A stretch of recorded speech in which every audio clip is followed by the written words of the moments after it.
Assalamualaikum warahmatullahi wabarakatuh. Alhamdulillahirabbil alamin. Assalatu wassalamu ala asyrafil anbiya'i wal mursalin wa ala alihi wa sahbihi ajmain. Amma ba'du. Pemirsa TV Tabalong yang budiman, saat ini kita sedang menyaksikan episode pertama program acara Majelis Fikih. Sedikit gambaran pemirsa, program acara ini akan membahas persoalan hukum syariat Islam dalam kehidupan sehari-hari. Bersama saya, Saidatul Rahmah yang akan memandu acara selama 60 menit ke depan. Baik, langsung saja tema kita pada hari ini adalah hukum bermazhab seorang muslim. Bermazhab atau mengikuti salah satu mazhab fikih Islam tertentu dalam kehidupan beragama merupakan persoalan klasik yang telah dibahas oleh para ulama dalam berbagai buku-buku usul fikih. Umumnya terdapat 4 mazhab di antaranya ada mazhab Hanafiyah, Malikiyah, Syafi'iyah, dan Hambaliyah. Dan di samping saya saat ini sudah hadir Ustadz Nasrullah. Assalamualaikum Ustadz. Waalaikumsalam warahmatullahi wabarakatuh. Apa kabar Ustadz? Baik, alhamdulillah.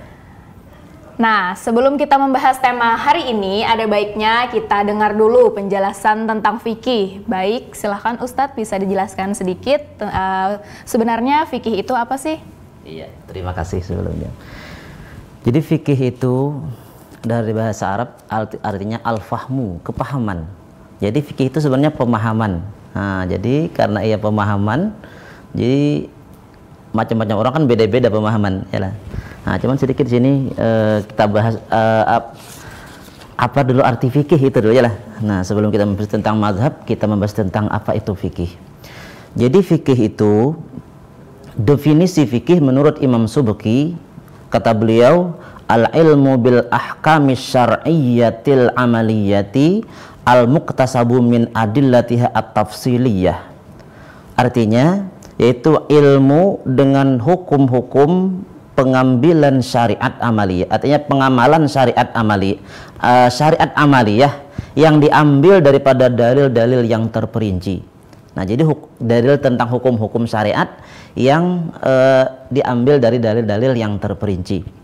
Kemudian maudhu'uhu, sasaran ilmu fikih itu af'alul mukallifin, perbuatan orang-orang yang telah balik dan berakal.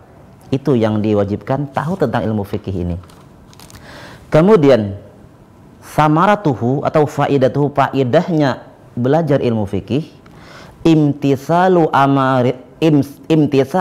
awamirillahi wajtinabun nawahihi wa hiya haqiqatut taqwa wa biha tahsulu sa'adatud darain.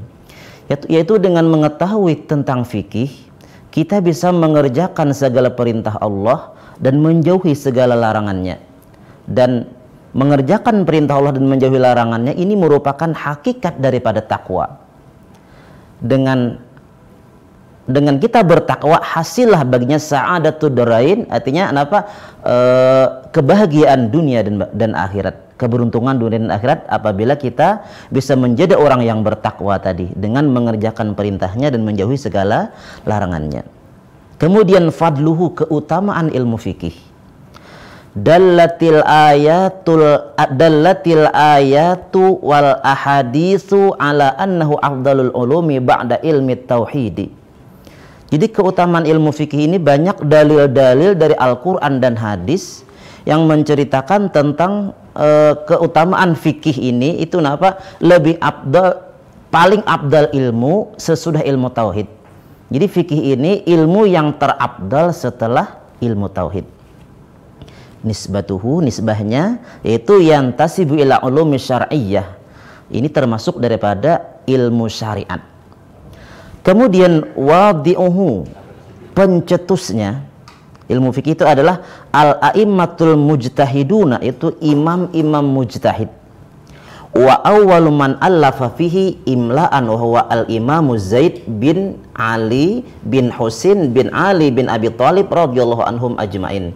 Jadi orang-orang yang mengarang ilmu fikih ini, ya orang yang pertama mengarang ilmu fikih yaitu kitab imla, yaitu Imam Zaid bin Ali bin Husain bin Ali bin Abi Thalib radhiyallahu anhum ajmain. Kemudian wa awwalu man allafa fihi tilmidhu al-imamul Al-Imamul Mujtahidu Abu Hanifah An-Nu'man rahimahullahu taala. Kemudian awal apa dilanjutkan orang yang mengarang ilmu fikih tadi adalah murid daripada Imam Zaid bin Ali tadi, yaitu Imam Nu'man, atau dengan kata lain Imam Abu Hanifah itu yang mengarang ilmu fikih.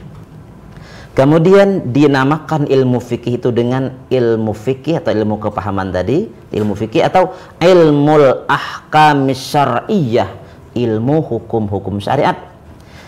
Bisa juga dikatakan dengan ilmul halali wal haram, ilmu mengetahui tentang halal dan haram. Cuma yang namanya ilmu fikih ini tadi pemahaman itu pemahaman dari para ulama mujtahid. Nah, artinya apa? Orang-orang nang memang alim, bukan pemahaman kita orang awam. Nah, kalau kita orang awam memaham, jamuh kayaknya lah. Nah, mungkin itu sedikit tentang gambaran fikih. Iya, baik Ustadz. Jadi fikih itu sebenarnya tentang kepemahaman ya Ustadz ya? Iya, pemahaman. Baik, sebelum kita masuk ke tema kita pada hari ini, sebenarnya keseharian Ustadz ini apa sih? Iya. Keseharian saya sebenarnya saya mengajar dari ada pesantren di Jangkung atau Gumuk sana, ada pesantren Nurul Iman, itu diantaranya sore biasanya dari Senin sampai Kamis.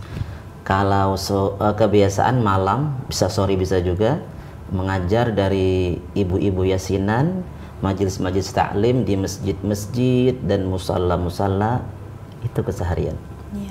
Untuk pesantren tersebut tadi, Ustadz sebagai pemilik atau hanya pengajar di situ?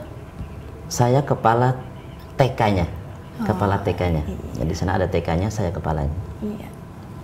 Baik Ustadz, ngomong-ngomong tentang fikih tadi, tema kita pada hari ini kan membahas tentang bermazhab. Sebenarnya bermazhab itu seperti apa Ustadz?